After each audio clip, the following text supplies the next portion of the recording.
Hey guys, this is Angelo. Today we're talking about the importance of having the right kitchen appliances or the right equipment to make the process of preparing delicious ketogenic meals as enjoyable as possible. I know this might not sound like an important topic, but in my opinion it is. And it's something that almost nobody talks about. I'm also going to show you some of the things that we like to use on a regular basis.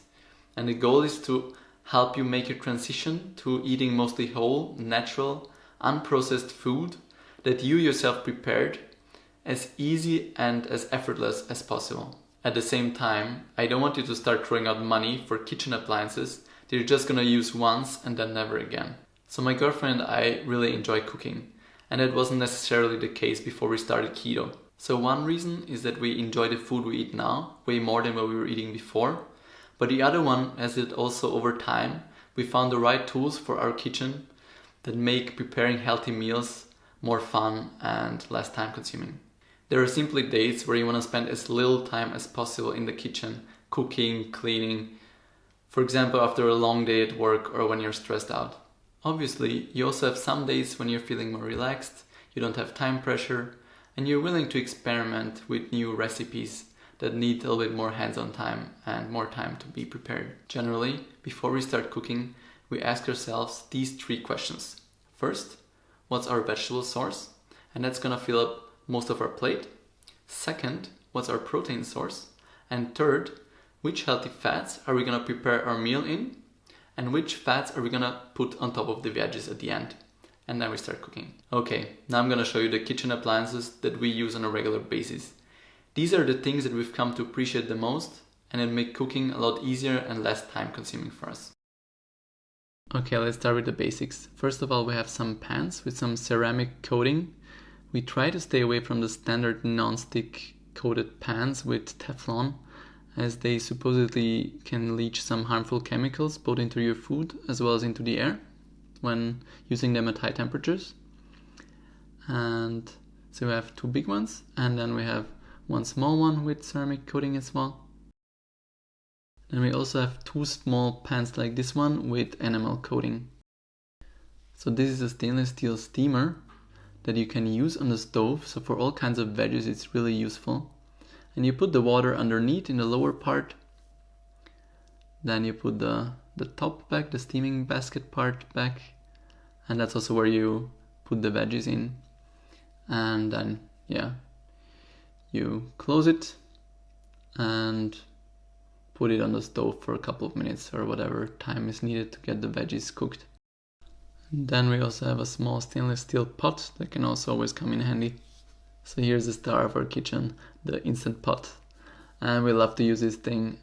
It's both a slow cooker as well as a pressure cooker. And it has replaced, as I mentioned, our slow cooker that we used to have before. And I even make bone broth in this, and now I make it in 1.5 hours or 2 hours under pressure instead of having to let it cook for 24 hours. And we also steam our veggies in this, so it replaced our steamer as well. Just put this steaming rack in there, put the veggies on it, a little bit of water. And we make pulled pork in this and a lot of other recipes that would require a lot of time in a short amount of time under pressure, and it's really awesome. And it makes a really satisfying sound when you close it as well. Plus, we feel much safer using this than a regular pressure cooker on the stove, simply because it's electronic and it has some safety measures as well. So definitely one of the best investments we ever made to our kitchen. Okay, some more basics. A scale, so you can weigh your food, so you approximately know what you're eating. Then, I'm obviously not covering everything, but yeah, you're definitely gonna need a sharp knife to cut meat, veggies and everything. And some cutting board. This is not the best. These are both from IKEA. This is another thing that we use regularly. It's a little hamburger press. We bought it for like $5 on Amazon. So we just put our ground beef in there, press it together, and we have some nice burger patties. And as you might have seen already in another video as well, we also have this Bosch kitchen machine / stand mixer, which we use to make dough for our keto pizza or for some other recipes. Whenever we're baking, we use this one. And we also sometimes use some attachments on top, like a blender or food processor as well. So all in all, it's quite useful, but pretty expensive. Alright, let's talk about how we prepare our coffee. We grind our coffee in our Baratza Anchor coffee grinder to get it to the perfect size for our French press. And yeah, we just love French press coffee. That's the way we like to drink it the most. And then there's a little travel hack as well, or if it's just one of us that's drinking coffee, we have a small little filter that's actually supposed to be for tea, which has really tiny little holes, stainless steel filter. We got it for like $7 or something on Amazon. And we found that we can actually add the grinded coffee beans in there and then pour the hot water on top, the same way like with the French press. And the result is almost the same. It's really good and great for traveling as well. If you don't want to bring your French press, just pre-grind the coffee. And we also have a little blender that we sometimes use to make bulletproof coffee. Or when we're traveling or we don't want to make too much of a mess, we also sometimes use this little IKEA blender that was like $3 or something.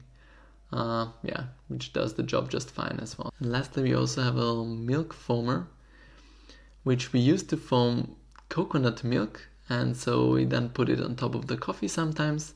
And so it stays on top. And yeah, it's really nice to have as well. Alright, so here we have the last two important appliances in our kitchen. We have a little mini food processor or chopper that we use for all kinds of things, for sauces or even for peanut butter sometimes, and also for ice cream. Then of course we also have a little manual juicer, which we use for lemons usually. I left links to some of the products that I mentioned down in the description below, even though some of them might not be available in the US. Having said that, in the spirit of minimalism, I want to remind you, don't buy any extra stuff for your kitchen that you're not gonna use on a regular basis and it's just gonna sit around and occupy space. So I hope you enjoyed today's video, and if you did, please don't forget to leave a like and to subscribe if you wanna see more in the future. I'll see you soon.